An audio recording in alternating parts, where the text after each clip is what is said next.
Mon invité ce soir soigne les oubliés et les persécutés qui subissent la guerre et les atrocités, notamment en Irak. Médecin, acupuncteur, elle quitte à peu près une fois par mois son cabinet parisien pour rejoindre les zones de guerre. On est ravis de l'accueillir. Bonsoir et bienvenue Élise Bogossian. Bonsoir. Alors on va évoquer en détail ce soir évidemment votre engagement, votre activité dans des zones où en ce moment les civils, et je viens d'en parler avec la une de la Croix, payent vraiment le prix fort. C'est le cas en Irak avec cette bataille. Les civils sont pris au piège en ce moment. Oui. C'est une bataille qui était annoncée au départ être courte. Malheureusement, on ne sait pas combien de temps ça va durer. Certains disent que ce sera pour la fin de l'année. D'autres pensent que ça va durer des mois. En attendant, la situation dans les camps reste inquiétante parce que la véritable question que se pose tous les réfugiés, les déplacés, c'est est-ce qu'on pourra rentrer chez nous en sécurité, retrouver nos maisons, et que ce scénario qui est arrivé en 2014, est-ce qu'il va recommencer? Est-ce qu'on va être à nouveau chassé, persécuté, massacré parce qu'on est différent des autres, parce qu'on n'a pas la même idéologie, parce qu'on n'a pas les mêmes croyances, on n'a pas la même foi? C'est ça la vraie question, en fait, Il n'y a pas si longtemps, vous étiez en Irak, au moment d'ailleurs de la libération par les soldats irakiens de villes, de cités chrétiennes comme Karakosh.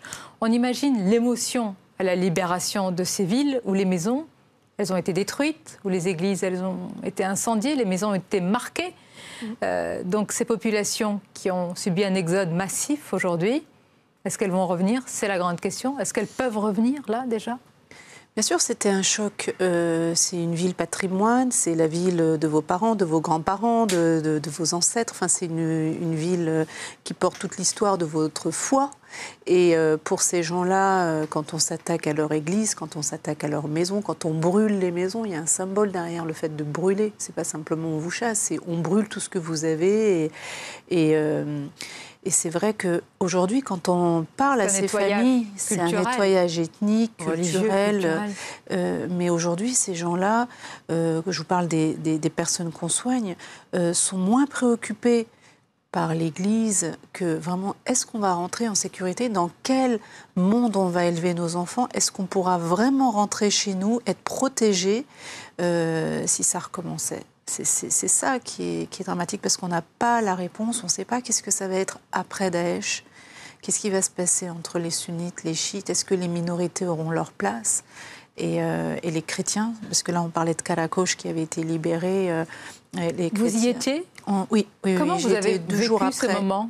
Parce que 2 jours après la libération, écoutez, j'étais dans le camp, je venais d'arriver, c'était début novembre, et puis je vais saluer le prêtre, et là je sens une espèce d'effervescence, d'agitation comme on n'a jamais eu. Et là, effectivement, il y avait plein d'hommes prêts à partir, et je demande au prêtre, qu'est-ce qui se passe? Et il me dit, demain matin, on rentre chez nous, on va chez nous, on va apporter de l'aide, des vivres et des médicaments à nos jeunes soldats qui tiennent la ligne de front à Karakosh. Je dis quoi? Et ça faisait 2 jours que la ville était libérée. Et là, on me dit, est-ce que tu veux venir avec nous? Et donc, j'étais un peu prise au dépourvu. On décide d'y aller. Et puis, on suit ce convoi de 13 voitures avec tout un tas de nourriture, des médicaments. Tout était préparé. Et puis là, on voyait effectivement tout le camp. Les jeunes hommes sont avec des armes, tiennent la ligne de front, protègent leur ville, ne veulent plus que ça recommence parce qu'il n'y a personne pour garder leur ville. Et c'était très émouvant. D'ailleurs, d'abord, vous arrivez dans une ville noire, parce que c'est brûlé. Il y a encore des bidons d'essence qui traînent par terre. On est arrivé dans cette grande avenue centrale où il y a l'immense église. Et à l'intérieur, évidemment, les cloches étaient cassées, les photos, les vierges, tout ça, c'était tagué. Et puis, à l'intérieur de l'hôtel, il y avait cette immense galerie creusée avec des vivres et qui permettait aux combattants de Daesh d'aller jusqu'à l'extérieur de la ville. Et le prêtre qui était là, qui retrouvait son église, était très ému. Et puis après, ils nous ont raconté que cette ville, elle était en fait tenue par 200 hommes. C'est la complicité des villageois autour qui a fait que cette ville est restée pendant 2 ans aux mains des ennemis. C'est ça, en fait, que les chrétiens ont du mal à accepter. C'est est-ce qu'on pourra refaire confiance à ceux avec lesquels on a cohabité, nos voisins, voilà. qui peut-être eux-mêmes étaient sûrement, quelque part sous le joug de Daesh, mais c'est une vraie question qui se pose. Et d'ailleurs, je crois qu'elle se pose aussi dans les camps, là où vous soignez, Élise Bogossian, parce que vous venez aussi avec des médecins musulmans, je suppose, où vous soignez aussi des populations chrétiennes. Est-ce que vous voyez, vous voyez sous vos yeux cette méfiance entre communauté, religion? Nous, et je le répète tout le temps, on n'est pas politique, on n'est pas religieux et notre staff est constitué de médecins qu'on a recrutés parmi les réfugiés, parmi les déplacés, donc on a toutes les religions. Et c'est vrai qu'au départ, on a eu quelques difficultés à se faire intégrer, par exemple, dans les camps yézidis, quand on avait des médecins musulmans, mais aussi dans les camps chrétiens. Parfois, ça nous est arrivé que les gens jettent des pierres et refusent l'accès. C'est des choses qu'on a complètement réglé, mais on sent peut-être à l'heure d'une éventuelle vengeance, de représailles, de règlements de compte qui vont se dessiner, on les sent même. Que ce sera une période délicate. Nous, on est dans la neutralité, puis on a soigné, on a sauvé des gens, donc je pense qu'on est préservé.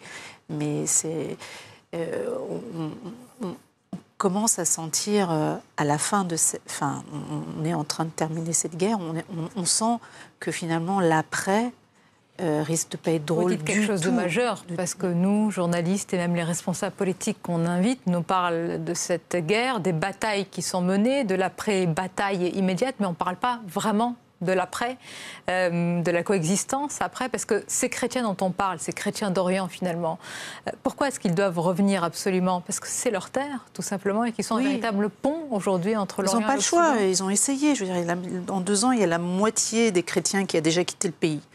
Et ils s'aperçoivent bien des retours qu'ils ont que vivre à l'étranger, vivre en Europe, c'est pas non plus ce qu'ils souhaitent. Ils ne veulent pas renoncer à leur foi, ils ont du mal à quitter leur maison, ils espèrent qu'ils vont retrouver leurs usines. Pourquoi ils sont considérés comme ça? On a l'impression, est-ce que c'est votre sentiment, que de part et d'autre, ils sont considérés comme des citoyens de seconde zone? À la fois, ils n'ont pas véritablement leur place alors que c'est chez eux en Orient, et à la fois l'Occident, on le voit, à part quelques personnes qui se mobilisent pour les chrétiens d'Orient, un petit peu c'est les oubliés de l'histoire. Ils ont des passeports irakiens, ils sont assimilés à des Arabes, c'est peut-être un peu tout ça, le fait qu'on a eu trop d'étrangers, trop de migrants, on a parlé de Calais, on a eu tous ces migrants qui arrivaient de l'Italie, des côtes grecques. Peut-être que les gens ont été aussi mal informés, parce que nous, quand on est à Calais et qu'on soigne les migrants, on n'a pas des terroristes, on n'a pas des gens mal élevés. On est tombé vraiment sur des gens très pacifiques et qui ont juste sauvé leur peau. La majorité, c'est ça.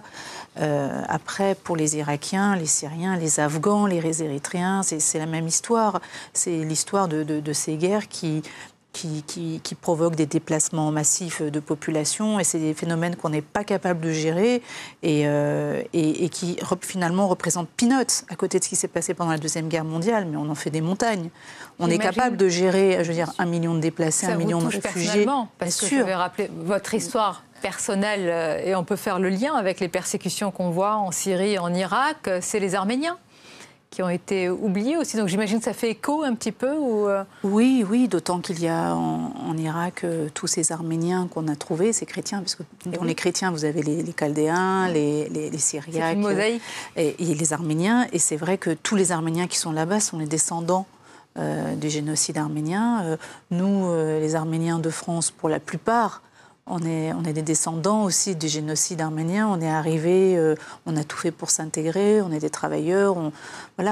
Et aujourd'hui, on a un scénario qui se répète et on n'est pas capable d'accueillir. C'est vrai, bien sûr, ça me touche, parce que ça aurait pu être moi. Et puis, je veux dire, on ferme la porte à ces gens-là, on leur laisse aucune chance de réussir. Vous leur rendez bien parce que vous êtes sur place, parce que vous les soignez avec vos aiguilles, parce que vous soignez des souffrances physiques et morales aussi. C'est un véritable antidote.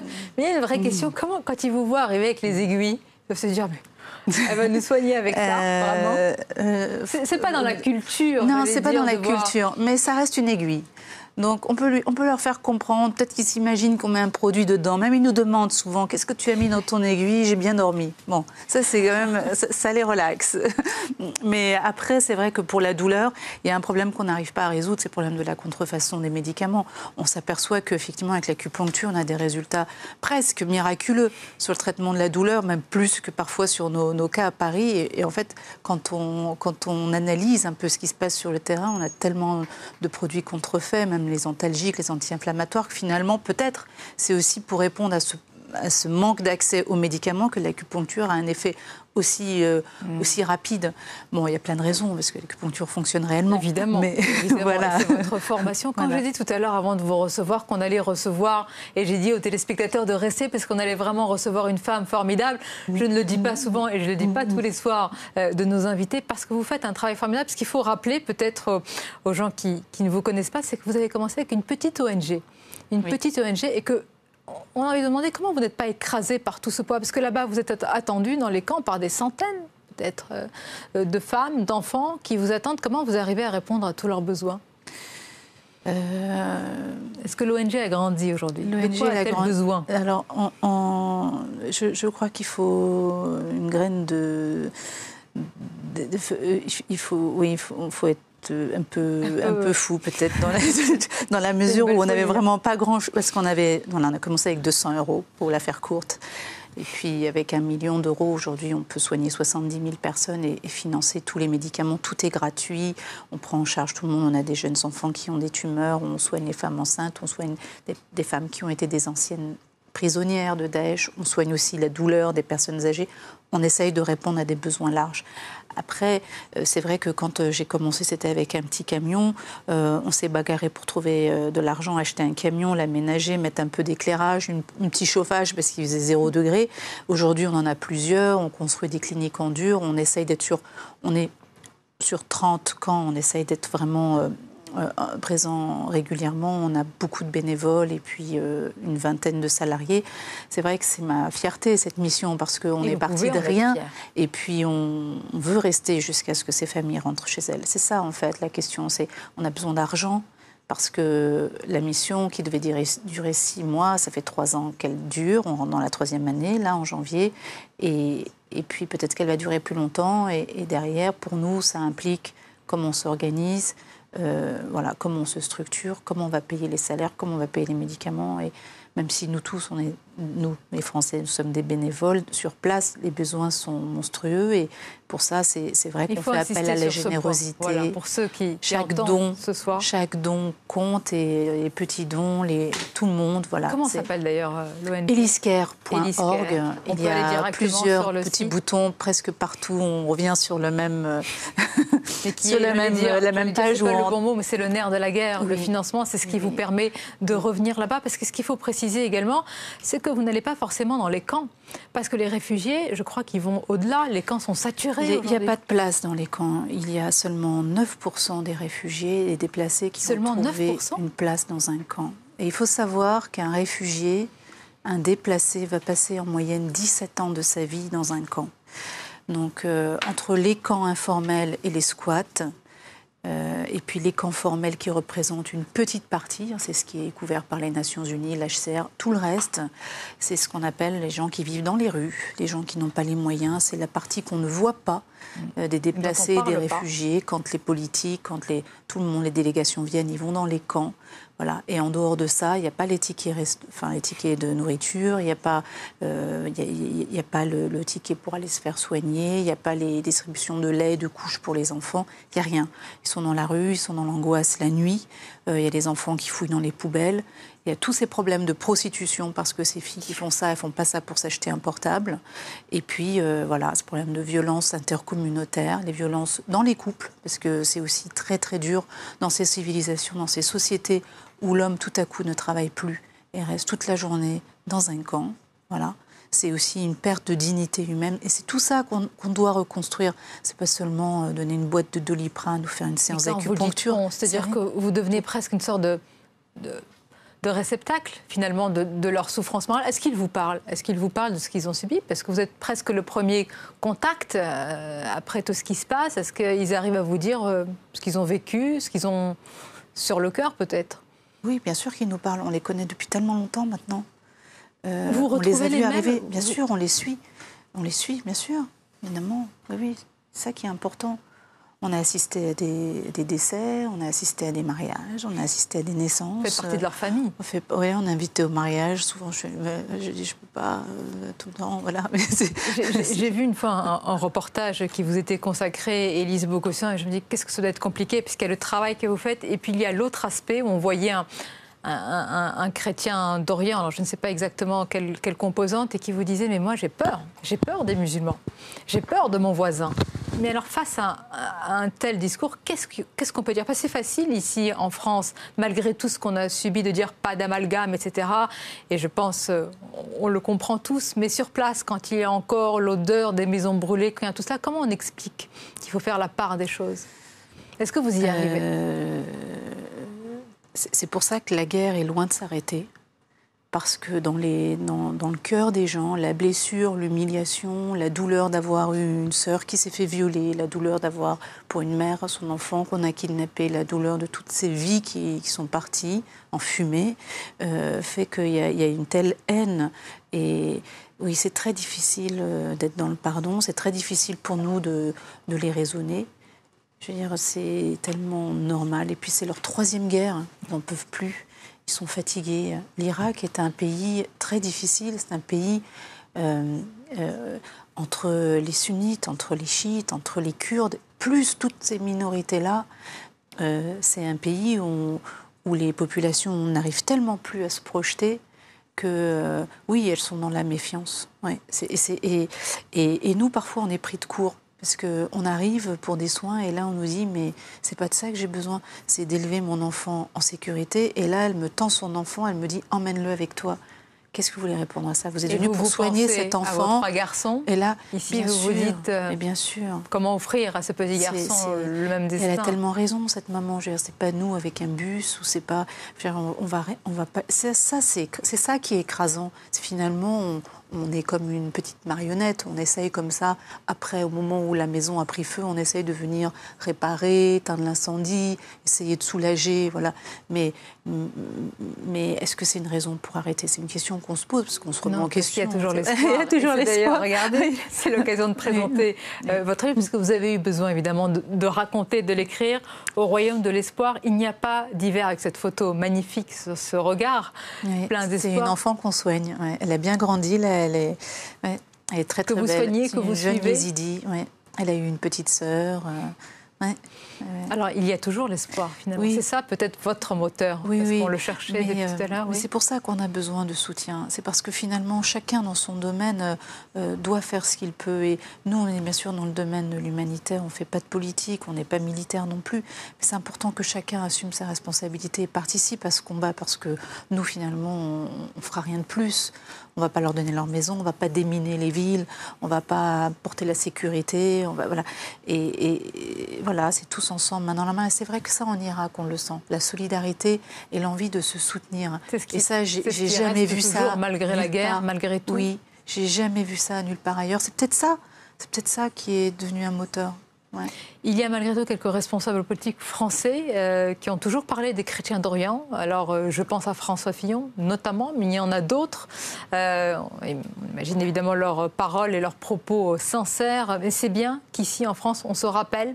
Il faut qu'on se rappelle, il faut qu'on porte leurs paroles. C'est très important qu'on le rappelle parce qu'on a tendance, on est tellement submergé par les informations, les actualités. Si on ne le rappelle pas, on oublie tous. Et en 2014, au moment où nous on faisait notre première levée de fonds, il y avait eu l'Ebola. Oui. Il y avait eu Ebola et juste après, il y avait eu la crise en Ukraine. Et je me rappelle, j'oublierai jamais, on était en train de faire notre levée de fonds, mais on travaillait d'arrache-pied, 24 heures sur 24, on a mis un mois peut-être à trouver l'argent pour acheter le bus. Mais en un mois, on commençait déjà à oublier cette crise. Et après, il y a eu Charlie Hebdo, et après, il y a eu d'autres attentats qui nous rappellent, attention, mais il faut rester vigilant. Et c'est vrai que cette information qui fait qu'on oublie, voilà, de rappeler aux politiques l'engagement qu'ils doivent tenir. C'est grâce à vous qu'on reste vigilant, et c'est pour ça qu'on était ravis de vous accueillir. Vous repartez bientôt, Élise Bogossian? Oui, bientôt. Ah oui, Ouais. bientôt. Merci encore. Merci pour ce que vous faites, pour votre engagement et merci pour cet entretien. On arrive